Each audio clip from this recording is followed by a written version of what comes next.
Prints లో శ్రీరస్తు శుభమస్తు sale వైభవం Vaibhogam March 19 నుంచి ఏప్రిల్ 10th వరకు.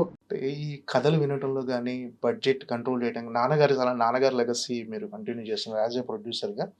ఏంటి నాన్నగారి సలహాలు తీసుకుంటారా? అంటే నేను డెఫినెట్‌గా ఏదైనా అడగాలి అంటే నాన్న will always be there sir. కానీ ఆయనగా ఇప్పుడు నేను చెప్పాలి హౌ టు లివ్ లైఫ్ అనేసి హి ఈజ్ నేనది ప్రొడక్షన్ విషయంలో. ప్రొడక్షన్ విషయంలో కూడా ఇలా చేయాలి, అలా చేయాలని కాదు. ఫస్ట్ నాన్న చాలా curious sir. He'll ask. First అడిగి నాకేం తెలుసు, నేనేం చెప్పాలనుకున్నాను ఫస్ట్ వింటారు. దాని తర్వాత obviously as a father, as a prior producer ఆయన చెప్తారు. But he really believes in me sir. నేను చేసే వర్క్, నా డెసిషన్ మేకింగ్ అదంతా చాలా గట్టిగా నమ్ముతారు. ఫస్ట్ కమిటీ కుర్రాళ్ళు హిట్ అవ్వగానే నాన్నగారి స్పందన ఎలా ఉంది? నాన్నగారి రియాక్షన్? నేను కమిటీ ఫస్ట్ నేను విని యాక్చువల్‌గా సెకండ్ ఒపీనియన్ నాన్న దగ్గర పంపించాను. ఎందుకంటే ఐఎమ్ ఎన్ అర్బన్ కిడ్ కదా సార్. నేను హైదరాబాద్‌లో పుట్టి పెరిగాను. నేను విలేజ్ లైఫ్ ఎప్పుడు చూడలేదు. ఆడియన్స్ లాగా నేను చూడకపోయినా ఇలాంటి సినిమా ఒకటి వస్తుందంటే నేను ఎంజాయ్ చేస్తాను కరెక్టే. కానీ రిలేటబిలిటీ ఫ్యాక్టర్ ఎంతవరకు ఉంది అని ఐ వాంటెడ్ విలేజ్‌లో లివ్ చేసిన వాళ్ళని ఎవరైనా అడుగుదామని. సో నాన్న దగ్గర తీసుకెళ్తే చాలా మంచి కథ, చాలా పొటెన్షియల్ ఉంది ఇందులో, చాలా బాగుంది, రిలేటబుల్‌గా ఉంది, నాకు కావాల్సింది చెప్పారు. రిలీజ్ అయిన తర్వాత అది రిలీజ్ కూడా కాదు, ప్రమోషన్స్ టైంలోనే హీ వాస్ సేయింగ్ చాలా బాగా వెళ్తుంది సినిమా, చాలా బాగా పుష్ చేస్తున్నారు, వెరీ గుడ్ అని. రిలీజ్ అయిన తర్వాత హీఈస్ వెరీ ప్రౌడ్. అంటే అనుకుంటున్నాను మా నాన్న మరీ ఓపెన్‌గా చెప్పరు. నెక్స్ట్ ఆయన యాక్షన్స్‌లో తెలుస్తుంది ఆయన ఎంత నమ్మారు అని. అంటే మీ మీద లవ్ బాగా ఎఫెక్షన్ ఆయన కళ్ళలో తెలిసిపోతుంది. అది బయటికి ఎక్స్‌ప్రెస్ చేయకపోయినా డెఫినెట్‌గా చాలా బయట నుంచి చాలా ఎంత ఇష్టమో నాగబాబు గారికి, నేహారిక అంటే ఎంత చూపిస్తారు అనుకుంటారు సార్. కానీ మీరు చూసేది కూడా మా నాన్నకున్న ప్రేమలో 10% సార్. చాలా చాలా ఎక్కువ. ఇంట్లో ఆ 4 వాల్స్ మధ్యలో మమ్మల్ని ఎవరైనా చూస్తే బాబాయ్ అనుకుంటా. మీరు నాన్న కూచియే కదా? చాలా చాలా. మా అమ్మ కూడా అట్లానే అనుకుంటారు. ఏమనుకుంటున్నారు మీరిద్దరు అసలు? లోకల్లో మీ ఇద్దరే తండ్రి కూతుర్లు అనుకుంటున్నారా? పూర్వజన్మలో కూడా తండ్రి కూతుర్లు అయి ఉంటారు మీరు. పూర్వజన్మలో నేను మదర్ సార్. అవునా? 100%. ఓకే. నమ్ముతుంటారా పూర్వజన్మలు ఉంటాయి ఇలాంటివన్నీ? ఇలాంటి థాట్స్ కి నమ్ముతుంటా. ఓకే. మనకు అనుకూలంగా ఉన్నప్పుడు నేను చెప్తాను. అంటే మా నాన్నకి నానమ్మ అంటే ఎంత ఇష్టమో, ఇప్పటికీ ఒక చిన్నపిల్లోళ్ళలాగా వెళ్ళిపోతాడు మా నాన్నమ్మ దగ్గరికి. ఊరి నుంచి వచ్చిన వెంటనే పొలిటికల్ గా చాలా తిరగాల్సి వస్తుంది కదా, వెనక్కి వచ్చిన వెంటనే అమ్మ మా అమ్మని చూసి 3 రోజులు అయింది, అమ్మ మా అమ్మని చూసి 2 days అండ్ దెన్ ఫస్ట్ వెళ్ళిపోతాడు.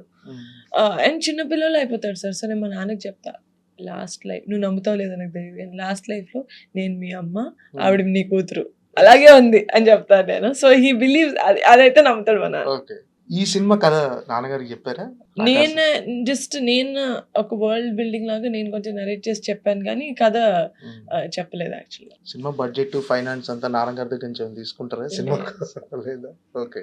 మనకు ఒళ్ళు జాగ్రత్త, మన డబ్బులు అయితేనే వస్తుంది సార్. మన డబ్బులు, లేకపోతే మనం ఇప్పుడు ఇంట్రెస్ట్ వేసి ఇంకోటి ఫైనాన్సర్కి ఇవ్వాలి, అట్లనే వస్తుంది. Okay. That's the best way to learn. అంటే చాలా మంది ఏమనుకుంటారు, మీరు ప్రొడ్యూసర్ అయ్యారంటే ఒక మెగా కాంపౌండ్ నుంచి వచ్చిన అమ్మాయి ప్రొడ్యూసర్గా మారిందంటే వాళ్ళకేందులే డబ్బులు బాగానే ఉంటాయి తీసేస్తారు సినిమా. సో జనరల్గా అందరు ప్రొడ్యూసర్ లాగానే మీరు కూడా ఫైనాన్స్ తీసుకోవటం ఇవన్నీ జనరల్గా ఉంటాయా? డెఫినెట్లీ. అంటే నేను 10 years నుంచి చిన్నగా ప్రొడక్షన్ చేయడం స్టార్ట్ చేసిన. So I built a lot of relationships on the way. Like మిగతా నేను నేర్చుకోవాలి కదా సార్ ఎవరి దగ్గర నుంచి. వచ్చి బయటకు వెళ్ళి వాళ్ళ వర్కింగ్ స్టైల్ ఎలా ఉంది, వాట్ ఆర్ ద రిస్క్స్, అది లెర్నింగ్ 100%. ఇంకా ఎస్పెషలీ ఇండస్ట్రీలో మనం పుస్తకాలు చదివి ఇక్కడికి వచ్చామంటే అవ్వదు.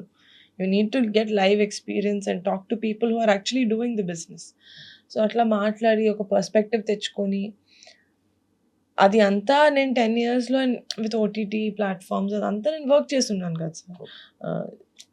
ఇప్పుడు జీ స్టూడియోస్ మా co producer ఆకాశాకి.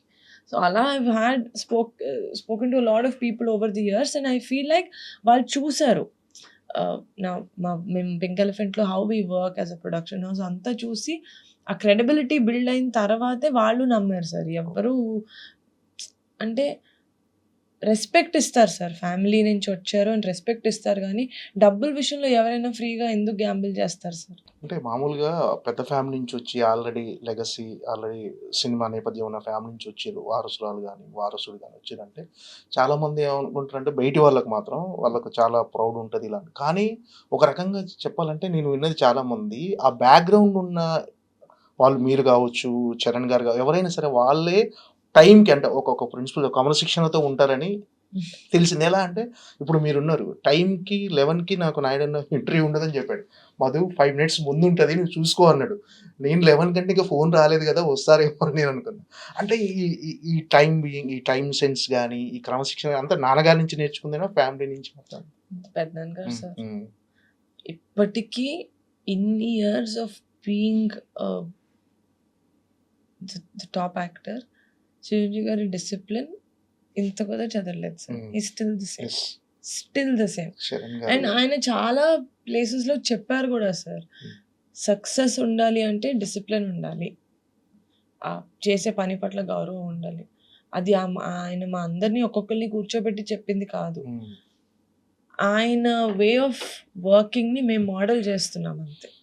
And closest example కదా సార్. హ్మ్.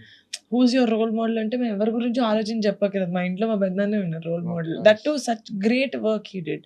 Not just as an actor, even as a social worker. ఇప్పుడు లా బ్లడ్ బ్యాంక్, ఐ బ్యాంక్ వీటన్నిటితో కూడా సో మచ్ డాడీ డిడ్. హ్మ్. ఇంకెందుకు సార్ వేరే ఎవరు రోల్ మోడల్స్ మాకు?